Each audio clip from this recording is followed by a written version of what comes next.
عزیز بھائیوں اور دوستو، اللہ رب العالمین نے ہمیں زندگی عطا کی اور پھر اس قابل بنایا کہ ہم اللہ رب العالمین کی عبادت کر سکیں۔ اللہ رب العالمین نے ہمیں رمضان المبارک جیسی عظیم نعمت بھی ایک بار پھر عطا کی ہے۔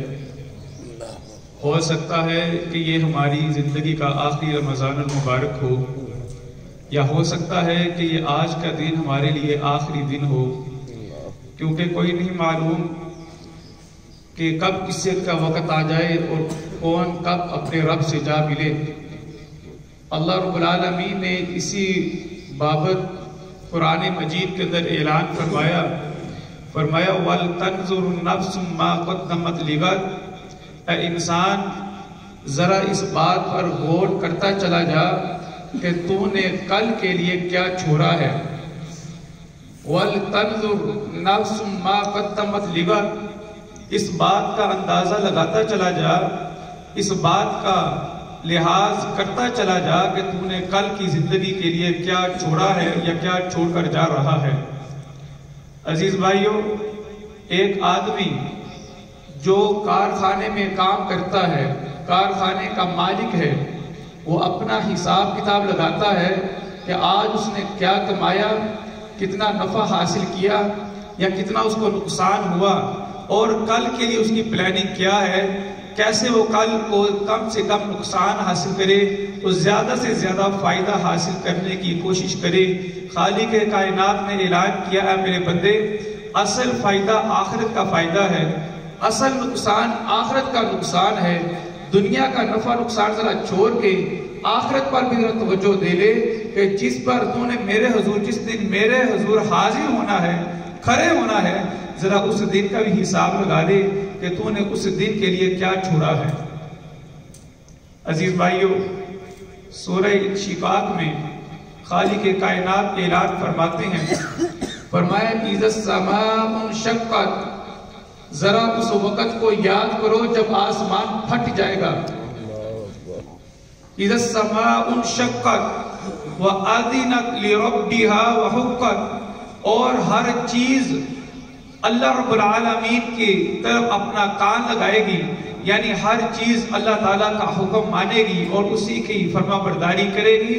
یعنی دنیا کے اندر تو ہر چیز ما سوائے انسان اور جنوں کے اللہ کے ہی تابع ہیں، لیکن کل قیامت کا دن وہ دن ہوگا کہ جو چیزیں آج ہمارے دائرۂ اختیار میں، کنٹرول میں ہیں، جن کو آج ہم اپنی مرضی سے استعمال کرتے ہیں، کل قیامت کے روز وہ چیزیں بھی ہمارے اختیار میں نہیں ہوں گی، اور نہ ہی ہمارا اپنا جسم، ہمارے اپنے ہاتھ، ہمارے پاؤں، ہماری زبان، ہماری آنکھیں، کوئی چیز بھی کل قیامت کے روز ہمارے اختیار میں نہیں ہوگی۔ اللہ ارشاد فرماتے ہیں وَأَذِنَتْ لِرَبِّهَا وَحُقَّتْ، ہر چیز اپنے رب کے حکم پر کان لگائے گی۔ ہاتھ تو میرے ہیں، آج دنیا کے اندر میں جس طرح مرضی چاہوں ان کا استعمال کر لوں، لیکن کل قیامت کا دن ہوگا، یہ ہاتھ میرے حکم پر نہیں بولیں گے، جو میں کہوں گا وہ نہیں کریں گے، بلکہ یہ اللہ کی طرف کان لگائیں گے، جو اللہ کہیں گے وہی کرتے چلے جائیں گے۔ یہ پاؤں بھی اللہ کے حکم کے تابع ہو جائیں گے، یہ آنکھیں، یہ زبان، یہ کان، اور کل قیامت کے روز جب اللہ رب العالمین انسان کو اپنے سامنے کھڑا کریں گے اور پوچھیں گے، بتا تجھے میں نے زندگی عطا کی، یہ میں نے عطا کی تھی زندگی، تجھے وقت میں نے عطا کیا تھا، پھر تو نے میری دی ہوئی زندگی کے اندر میرے احکامات کی حکم عدولی کیوں کی ہے؟ تو نے میری فرما برداری کیوں نہیں کی؟ کیوں سرکش بنا رہا؟ کیوں نمازیں ادا نہ کرتا رہا؟ کیوں تو روزوں کو خراب کرتا رہا؟ روزے رکھ کر گالی گلوچ یا اس طرح کے دیگر معاملات کرتا رہا؟ کیا تو نے غور نہیں کیا تھا کہ مجھے اللہ تعالیٰ کے سامنے حاضر ہونا ہے؟ عزیز بھائیوں، اس دن ہمارے ہی ہاتھ، اگر ہم نے گناہ کیے ہوئے ہوں گے، ہمارے خلاف گواہی دے رہے ہوں گے، ہمارے پاؤں، ہمارا پورا جسم ہمارے خلاف ہو جائے گا، اور اس وقت اللہ فرماتے ہیں کہ انسان کہے گا ہاں میرے ہاتھ آج میرے خلاف ہو چکے ہیں۔ اس لیے اللہ تعالیٰ نے اعلان کیا ہے، فرمایا بندے دنیا کے اندر ہی اس بات کو سمجھا کہ تیرے لیے دنیا یہ ہمیشگی کے لیے جگہ نہیں ہے، یہ دارالامتحان ہے۔ اور ہم نے دیکھا ہے آج تک کوئی بھی آدمی جو یہاں پر آیا ہے ہمیشہ کے لیے نہیں رہا ہے، ہم بھی جانے والے ہیں۔ اس لیے اللہ نے فرمایا وَلْتَنْظُرْ نَفْسٌ مَا قَدَّمَتْ لِغَدٍ، دیکھ لے تو نے کل کے لیے کیا چھوڑا ہے۔ عزیز بھائیوں، اللہ فرماتے ہیں وَأَذِنَتْ لِرَبِّهَا وَحُقَّتْ وَإِذَا الْأَرْضُ مُدَّتْ، اور اس دن زمین پھیلا دی جائے گی، وَأَلْقَتْ مَا فِيهَا وَتَخَلَّتْ، اور زمین کے اوپر جو کچھ بھی ہے وہ زمین اس کو باہر پھینک دے گی، زمین خالی کر دی جائے گی۔ یعنی آج زمینوں کے اوپر ہم اپنے کارخانے لگا رہے ہیں، محلات بناتے ہیں، گھر کوٹھیاں بنا رہے ہیں، یہاں پر آسائشوں کے لیے ہم اہتمام کرتے ہیں۔ اللہ فرماتے ہیں وہ دن آنے والا ہے جس دن یہ سب کچھ ختم کر دیا جائے گا، زمین بالکل برابر کر دی جائے گی۔ وَأَذِنَتْ لِرَبِّهَا وَحُقَّتْ، اور پھر دوبارہ ارشاد فرمایا کہ ہر چیز صرف ہمارے تابع ہوگی۔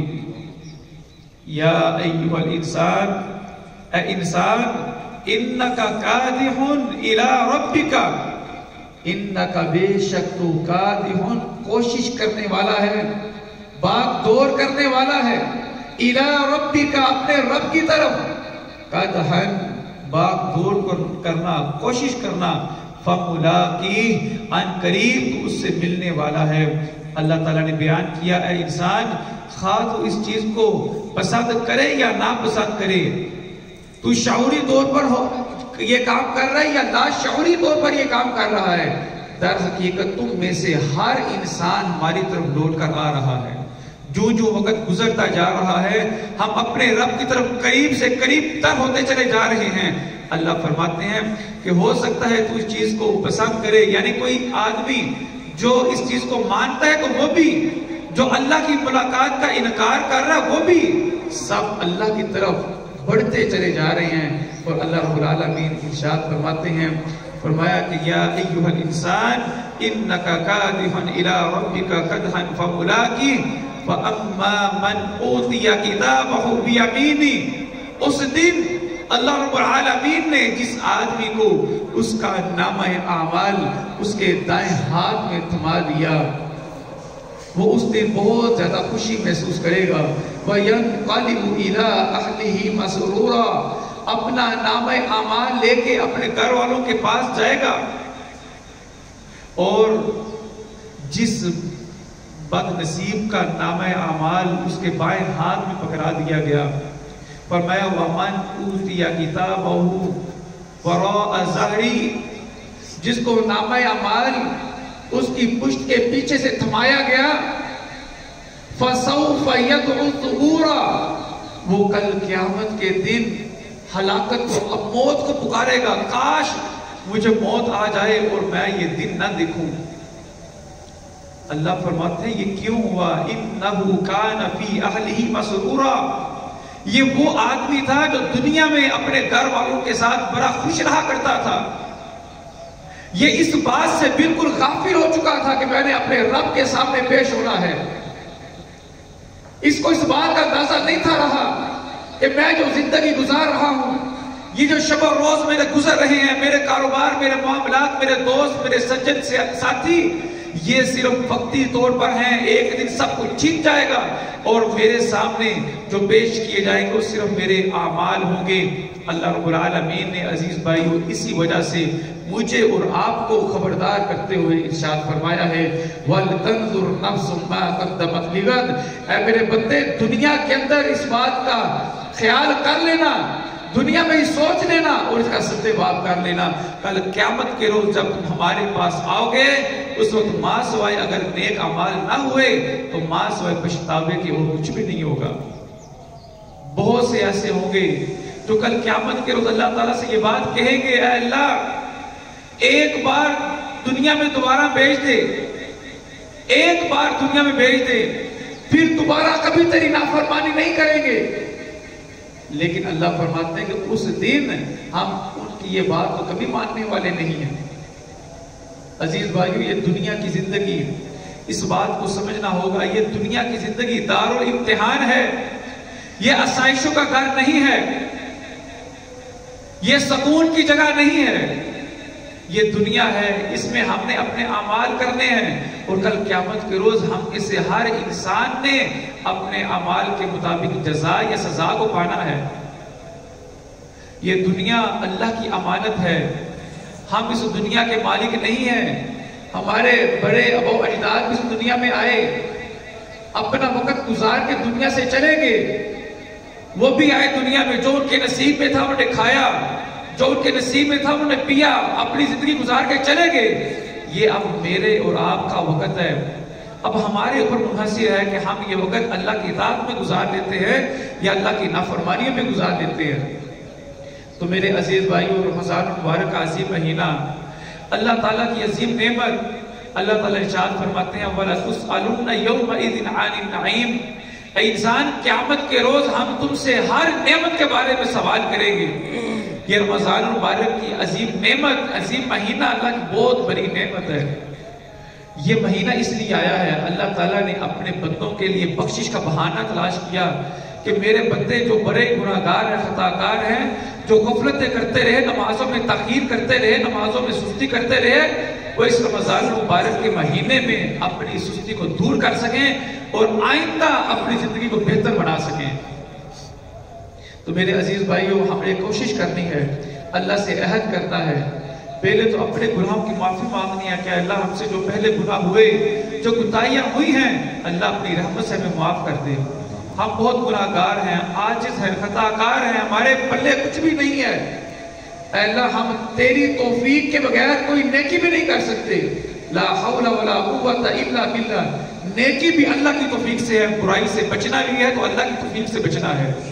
تو اللہ سے یہ دعا کرے کہ اے اللہ، ہم جیسے گناہگاروں کو اپنے نیک اعمال کی توفیق نصیب فرما، اللہ برائیوں سے بچنے کی توفیق نصیب فرما، رمضان المبارک کی قدر کرنے کی توفیق نصیب فرما۔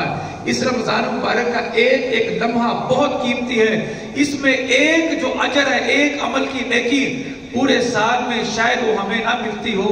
عزیز بھائیو، اتنا عظیم مہینہ کہ اللہ تعالیٰ نے جہنم کے دروازے بھی بند کر دیے، جنت کے دروازے بھی کھول دیے، اور آواز بھی لگا دی کہ اے یا باغی الخیر اقبل، اے نیکی کرنے والے میں تجھے موقع دے رہا ہوں، آگے بڑھ اور نیکی کر۔ یا باغی الشر اقصر، اور اے برائی کرنے والے اب ذرا خود کو روک لے اور برائیوں سے بچ جا۔ عزیز بھائیو، اللہ آواز دے رہا ہے، اللہ موقع دے رہا ہے، جنت کے سرٹیفکیٹ عطا کر رہا ہے۔ ہم بہت خوش نصیب ہوں گے اگر ہم نیک اعمال کر کے، اللہ کی فرما برداری کر کے ان سرٹیفکیٹس کو حاصل کر لیں، مگر پھر ہم جیسا بد نصیب بھی کوئی نہیں ہوگا اگر ہم نے اس عظیم مہینے میں بھی کچھ نہ کیا، اپنے رب کو راضی نہ کیا۔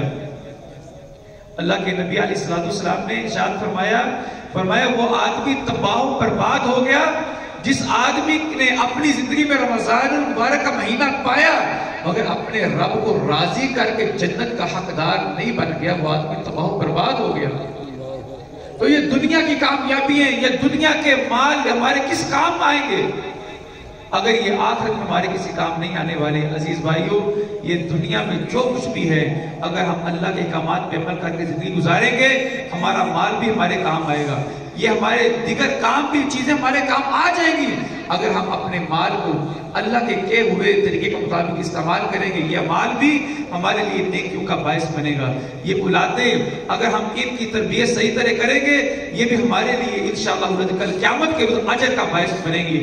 یہ دوست، یہ احباب، یہ دنیا اگر ہم اللہ کے احکامات کے مطابق ہی کو استعمال کریں گے تو انشاءاللہ ہر چیز دنیا کی وہ ہمارے لیے کل قیامت کے روز خیر کا باعث بنے گی۔